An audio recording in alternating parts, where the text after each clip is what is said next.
Between the Lights by E.F. Benson, 1912. Victorian Ghost Story.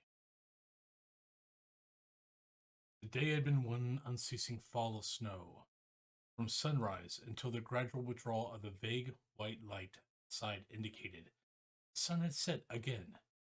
But as usual at this hospitable and delightful house of Everard Chandler, where I often spent Christmas, and was spending it now, there had been no lack of entertainment, and the hours had passed with rapidity that had surprised us. A short billiard tournament had filled up the time between breakfast and lunch, with badminton, the morning papers for those who were temporarily not engaged, while afterwards the interval till tea time had been occupied by the majority of the party in a huge game of hide and seek, all over the house, barring the billiard room, which was sanctuary for any who desired peace. But few had done that. The enchantment of Christmas, I must suppose, had, like some spell, made children of us again, and it was with palsied terror and trembling misgivings that we had tiptoed up and down the dim passages from any corner of which some wild screaming form might dart out on us.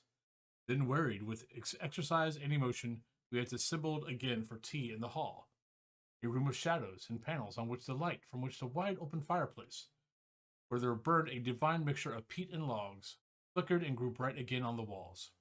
Then, as was proper, ghost stories for the narration of which the electric light was put out, so that the listeners might conjecture anything they pleased to be lurking in the corners, succeeded, and we vied with each other in blood, bones, skeletons, armor, and shrieks. I had just given my contribution, and was reflecting with what some complacency that probably the worst was now known, when Everard, who had not yet administered to the horror of his guest, spoke. He was sitting opposite me in the full blaze of the fire, looking after the illness he had gone through during the autumn, still rather pale and delicate. All the same, he had been among the boldest and best in the exploration of dark places that afternoon, and the look on his face now rather startled me. "No, I don't mind that sort of thing," he said. "The paraphernalia of ghosts has become somehow rather hackneyed, and when I hear of screams and skeletons, I feel I am on familiar ground, and can at least hide my head under the bedclothes." "Ah, but the bedclothes were twitched away by my skeleton," said I in self-defense. I know, but I don't even mind that. Why, there are 7, 8 skeletons in this room right now, covered with blood and skin and other horrors. No, the nightmares of one's childhood were the really frightening things because they were vague. There was a true atmosphere of horror about them because one didn't know what one feared. Now, if one could recapture that. Miss Chandler got quickly out of her seat. "Oh, Everard," she said, "surely you don't wish to recapture it again? I should have thought once was enough." This was enchanting. The chorus of invitation asked him to proceed the real, true ghost story firsthand, which was what was seemed to be indicated was too precious a thing to lose. Ard laughed. "Oh dear, I don't want to recapture it again at all," he said to his wife. Then to us. "Really, the nightmare perhaps, to which I was referring, is of the vaguest and most unsatisfactory kind. It has no apparatus about it at all. You will probably all say that it was nothing, and wonder why I was frightened at all. But I was. It frightened me out of my wits. And only just saw something, without being able to swear what it was, and heard something which might have been a falling stone." "Anyhow, tell us about the falling stone," said I. There was a stir of movement about the circle round the fire, and the movement was not a purely physical order. It was as if, this is only what I personally felt, it was as if the childish gaiety of the hours we had passed that day was suddenly withdrawn. We had jested on certain subjects. We had played hide and seek with all the power of earnestness that was in us. But now, so it seemed to me, there was going to be a real hide and seek.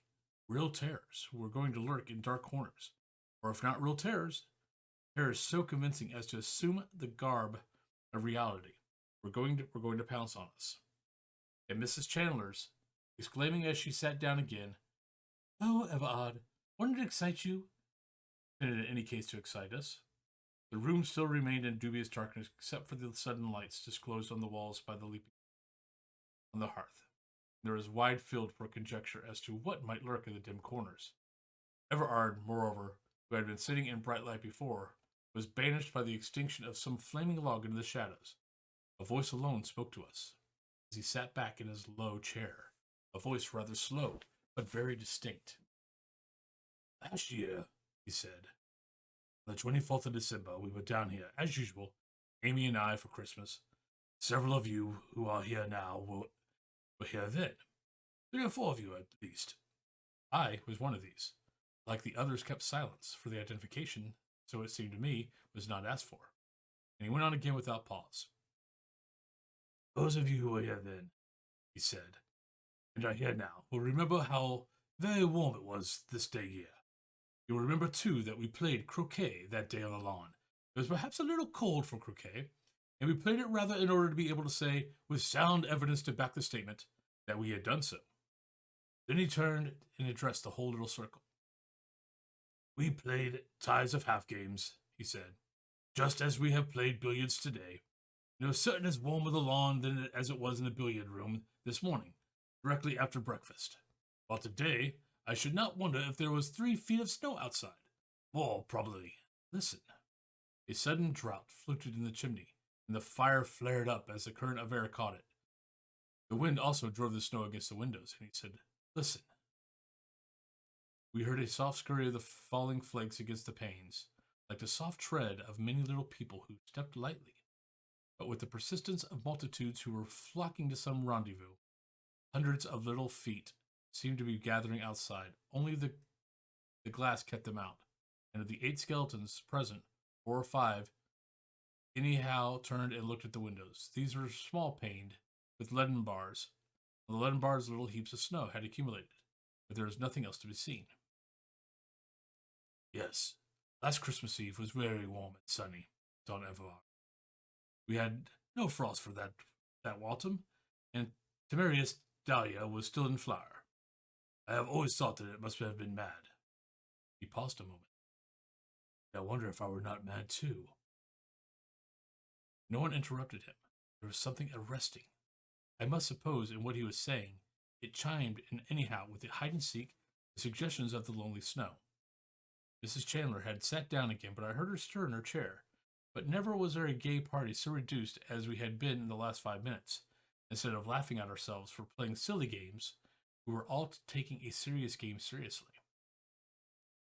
"Anyhow, I was sitting out," he said to me, "while you and my wife played your half game of croquet, and it struck me that it was not so warm as I had supposed, because quite suddenly I was shivered, and shivering I looked up. I did not see you and her playing croquet at all. I saw something which had no relation to you and her, at least I hope not." Now the angler lands at his fish, the stalker kills his stag. The speaker holds his audience. As the fish is gaffed and the stag is shot, so were we held. There was no getting away till he had finished with us. "You know all the croquet lawn," he said, "and how it is bounded all around by a flower border with a brick wall behind it, through which you will remember there is only one gate. Well, I looked up and saw that the lawn, I could for one moment see it, was still a lawn, was shrinking. The walls closing in upon it. As they closed in too, they grew higher, and simultaneously the light began to fade, be sucked from the sky, till it grew quite dark overhead, and only a glimmer of light came in through the gate.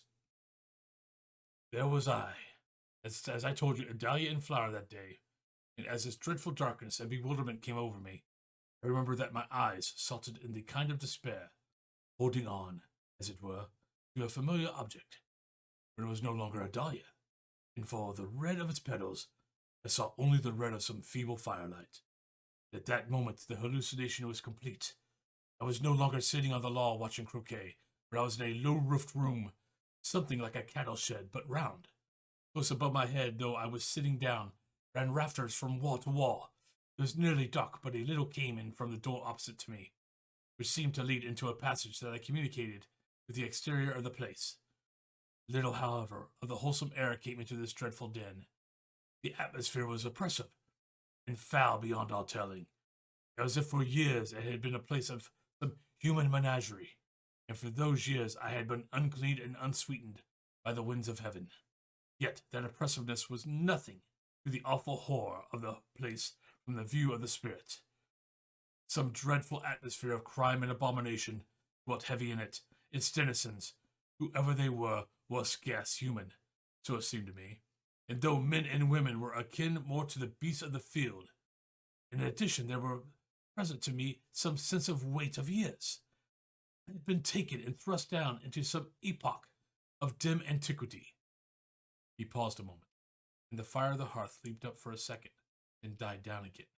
But in that gleam I saw that all faces were turned to Everard, and that all wore the same look of dreadful expectancy.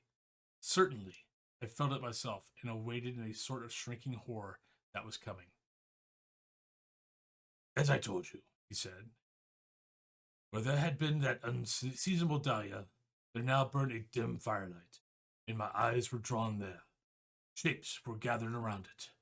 What they were I could not first see. Then perhaps my eyes got more accustomed to the dusk, or the fire burned better, for I perceived that they were of human form, but very small. For when one rose with a horrible chattering to his feet, his head was still some inches off the low roof. He was dressed in a sort of shirt that came to his knees, but his arms were bare and covered with hair. Then the gesticulation and chattering increased. I knew that they were talking about me, for they kept pointing in my direction. At that my horror suddenly deepened, for I became aware that I was powerless, and could not move hand or foot. A helpless, nightmare impotence had possession of me. I could not lift a finger, or turn my head, and in the paralysis of that fear I tried to scream, but not a sound could I utter.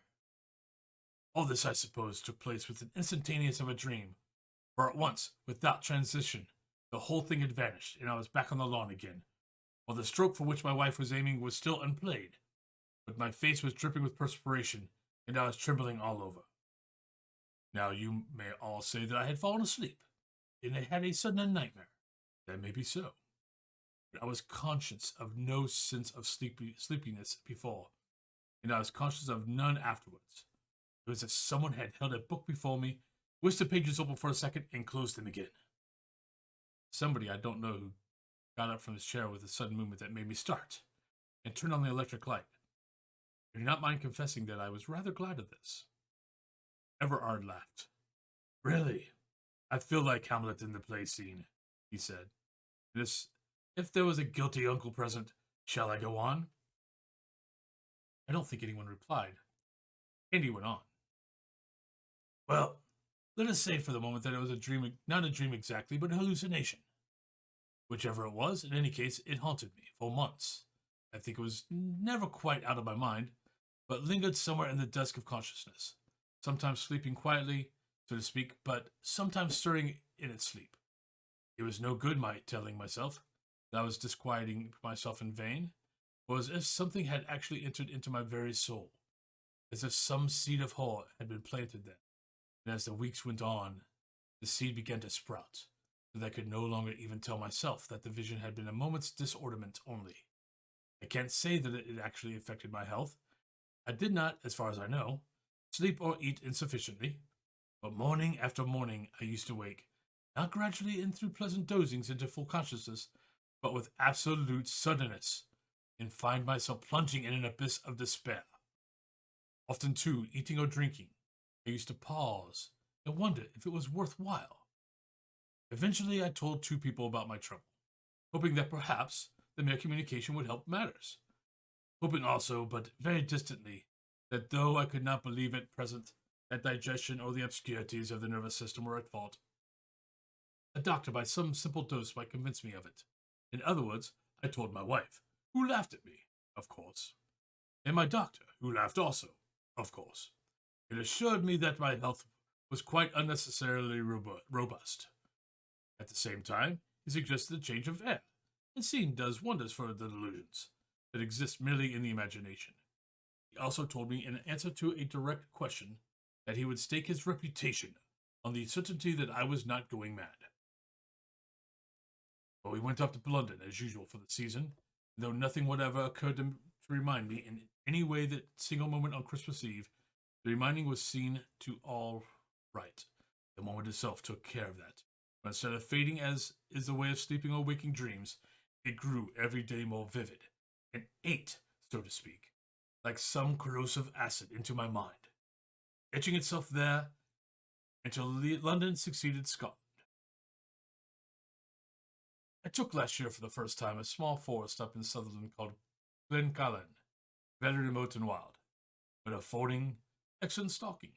It was not far from the sea, and the gillies used always to warn me to carry a compass on the hill, because sea mists were liable to come up with a frightful rapidity, and there was always a danger of being caught by one, and having perhaps to wait hours till it cleared again. This at first I always used to do, but as everyone knows, any precaution that one takes which continues to be unjustified gets gradually relaxed, and at the end of a few weeks, since the weather had been uniformly clear, it was natural that, as often as not, my compass remained home. One day the stalk took me on to a part of my ground I had seldom been on before. Very high tableland on the limit of my forest, which went down very steeply on one side to a loch, lay below it, on the other by gentler gradations, to the river that came from the loch, 6 miles below which stood to the lot. The wind had necessitated our climbing up, or so my stalker had insisted, not by the easier way, but up the crags from the loch. I had argued the point with him, for it seemed to me that it was impossible that the deer could get our scent if we went by the more natural path. But he still held to his opinion, and therefore, since after all this was his part of the job, I yielded. A dreadful climb we had of it, for big boulders with deep holes in between masked by clumps of heather, so that a wary eye and a prodding stick was necessary for each step if one wished to avoid broken bones. Adders also literally swarmed in the heather. We must have seen a dozen at least on our way up, and adders are a beast for which I have no manner of use. But a couple of hours saw us at the top, only to find that again we saw what had happened. In any case, they had gone. The man insisted the wind had changed, probably stupid excuse, and I wondered at that moment what other reason he had. A reason I felt sure there must be for not wishing to take what would clearly now have been a better route. This piece of bad management did not spoil our luck, for within an hour we had spied more deer. About 2 o'clock I got a shot, killing a heavy stag. Then, sitting on the heather, I ate lunch. I enjoyed a well-earned bask and smoke in the sun. Pony, meantime, had been saddled with the stag, and was plodding homewards. The morning had been extraordinarily warm, with a little wind blowing off the sea, which lay a few miles all sparkling beneath a blue haze, and all morning, in spite of our abominable climb, I had an extreme sense of peace. So much that several times I had probed my mind, so to speak, to find if the horror still lingered there, but I could scarcely get any response from it. Never since Christmas had I been so free of fear. It was with great sense of repose, both physical and spiritual, that I lay looking up into the blue sky, watching my smoking whorls curl slowly away into the nothingness. But I was not allowed to take my ease long, for Sandy came and begged that I would move. The weather had changed, he said. The wind had shifted again, and he wanted me to be off this high ground and on the path again as soon as possible, because it looked to him as if a sea mist would presently come up. And yon's a bad place to get down in the mist, he added, nodding towards the crags we had come up. I looked at the man in amazement, for to our right lay a gentle slope down onto the river. There was no possible reason for again tackling those hideous rocks up which we had climbed this morning. More than ever, I was sure he had some secret reason for not wishing to go the obvious way. But about one thing he was certainly right. The mist was coming up from the sea. I felt it in my pocket for the compass, and I found I had forgotten to bring it. Then there followed a curious scene which lost us time that we could really ill afford to waste. I insisting on going down by the way that common sense directed, he imploring me to take his word for it, that the crags were the better way. Eventually I marched off to the easier descent, and told him not to argue any more but follow. What annoyed me about him was that he would only give the most senseless reasons for preferring the crags. There were mossy places, he said, on the way I wished to go, a thing patently false, since the summer had been one spell of unbroken weather, or it was longer, also obviously untrue, or there were so many vipers about. But seeing that none of these arguments produced any effect, at last he desisted, and came after me in silence. We were not half We were not yet halfway down when the mist was upon us, shooting up from the valley like the broken water of a wave, and in 3 minutes we were enveloped in a cloud of fog so thick that we could barely see a dozen yards in front of us. It was therefore another cause for self-congratulation that we were not now, as we should otherwise have been, precariously clambering on the face of those crags, up which we had come with such difficulty in the morning. And as I rather prided myself on my powers of generalship in the matter of direction, I continued leading, feeling sure that before long we should strike the track by the river. More than all, the absolute freedom from fear elated me. Since Christmas I had not known the instinctive joy of that. I felt like a schoolboy, home for the holidays. But the mist grew thicker and thicker, and whether it was that real rain clouds that had formed above it, or that it was of an extraordinary density itself, I got wetter in the next hour than I have ever been before or since. That seemed to penetrate the skin and chill the very bones, and still there was no sign of the track for which I was making.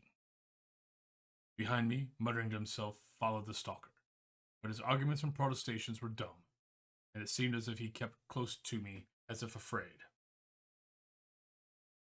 Now there are many unpleasant companions in this world. I would not, for instance, care to be on the hill with a drunkard or a maniac, but worse than either, I think, is a frightened man, because his trouble is infectious, and insensibly I began to be afraid of being frightened too. From that is but a short step to fear. Other perplexities too beset us. At one time we seemed to be walking on flat ground. At another I felt sure we were climbing again, whereas all the time we ought to have been descending, unless we had missed by way very badly indeed. Also, for the month was October. It was beginning to get dark, and it was the sense of relief that I remembered that the full moon would rise soon after sunset. But it had grown very much colder. Soon, instead of rain, we found we were walking through a steady fall of snow. Things were pretty bad, but then for the moment they seemed to mend. But far away to the left, I suddenly heard the brawling of the river. I should, it is true, have been straight in front of me, and we were perhaps a mile out of our way. This was better than the blind wandering of the last hour, and turning to the left, I walked towards it. But before I had gone 100 yards, I heard a sudden choked cry behind me, and just saw Sandy's form flying as if in terror of pursuit, into the mists. I called to him, but got no reply. I heard only the spurned stones of his running. What had frightened him, I had no idea. But certainly with his disappearance, the infection of his fear disappeared also. I went on. I may almost say, with gaiety. On the moment, however, I saw sudden well-defined blackness in front of me. Before I knew what I was doing, I was half stumbling, half walking up a very steep grass slope. During the last few minutes, the wind had got up. The driving snow was peculiarly uncomfortable, but there had been a certain consolation in thinking that the wind would soon disperse these mists. I had nothing more than a moonlit walk home. But as I paused on the slope, I became aware of two things. One, the blackness in front of me was very close. The other that, whatever it was, it sheltered me from the snow. So I climbed on a dozen yards into its friendly shelter, or it seemed to me to be friendly. A wall some 12 feet high crowned the slope, and exactly where I struck it there was a hole in it, a door rather, through which a little light appeared. Wondering at this, I pushed on, bending down, for the passage was very low, and at a dozen yards came out on the other side. Just as I did this, the sky suddenly grew lighter. The wind, I suppose, having dispersed the mist, and the moon, though not yet visible through the flying skirts of cloud, made sufficient illumination. I was in a circular enclosure, and above me there projected from the wall some 4 feet from the ground, broken stones which must have been intended to support a floor. And simultaneously, two things occurred. The whole of my 9 months' terror came back to me, for I saw that vision in the garden was fulfilled, and at the same moment I saw stealing towards me a little figure of a man, but only about 3'6" in height. That my eyes told me, my ears told me that he stumbled on a stone.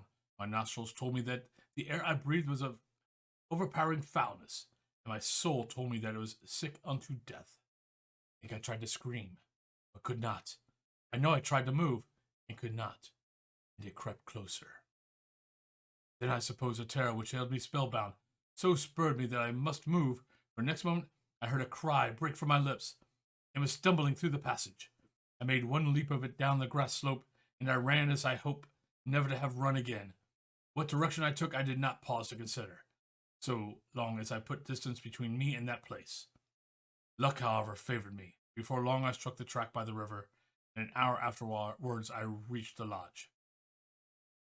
Next day, I developed a chill, and as you know, pneumonia laid me on my back for 6 weeks. Well, that is my story, and there are many explanations. You may say that I fell asleep on the lawn, and I was reminded of that by finding myself under discouraging circumstances in an old Pict's castle, where a sheep or goat that, like myself, had taken shelter from the storm was moving about. Yes, there are hundreds of ways in which you may explain it, but the coincidence was an odd one, and those who believe in second sight might find an instance of their hobby in it. And that is all, I asked. Yes, it is nearly too much for me. I think the dressing bell has sounded. And that concludes our story. I hope you enjoyed it, and I hope you enjoy the many more that will be coming in the weeks and months coming up. I hope you all have a great day, and I will talk to you later.